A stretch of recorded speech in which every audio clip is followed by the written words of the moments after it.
একেবারে শিয়রে লোকসভা নির্বাচন, যাকে কেন্দ্র করে শুরু হয়ে গিয়েছে জোর তৎপরতা। এরই মধ্যে বৃহস্পতিবার বড় সড় মাস্টার স্ট্রোক দিল কেন্দ্রীয় সরকার। 2 টাকা করে দাম কমানো হলো পেট্রোল ও ডিজেলের। দেশ জুড়ে লিটার প্রতি 2 টাকা দাম কমলো।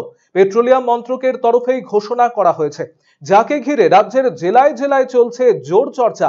কেউ বলছেন এটা ভোটের চমক, কেউ আবার দাম কমানোয় বেশ খুশি। কেননা দীর্ঘদিন থেকেই পেট্রোল ডিজেলের দাম চড়চড়িয়ে বাড়ছিল।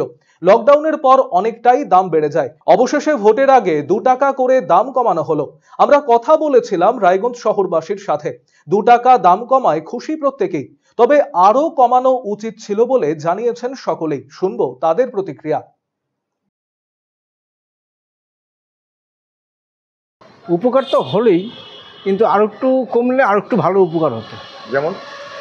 যেমন ধরেন ডিজেলের দাম এবং পেট্রোলের দাম যে অবস্থায় আছে একটু কমেছে ঠিকই, কিন্তু কৃষিক্ষেত্রে দেখা যাচ্ছে গরিবদের পক্ষে বেশি দামে পেট্রোল নিতে বা ডিজেল নিতে খুব কষ্টকর হয়।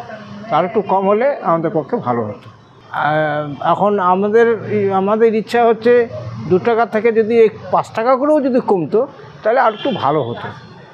দীর্ঘদিন ধরে তো তেলের দাম অনেকটাই বেড়ে রয়েছে। তেলের দাম তো বিগত 3-4 বছর হলো একই রকম জায়গায় রয়েছে আর কি। আমরা আশা রাখছিলাম যে তেলের দাম হয়তো কমবে, গভর্নমেন্ট চেঞ্জ হয়েছে হয়তো কমবে, তো সেরকমভাবে তো তেলের দাম কমছে না।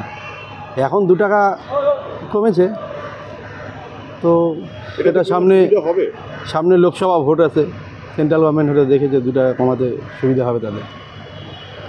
আপনাদের কতটা সুবিধা হবে? আমাদের 2 টাকা কমালে হবে না তো, আমাদের তেলের দাম অনেক বাড়িয়ে দিয়েছে।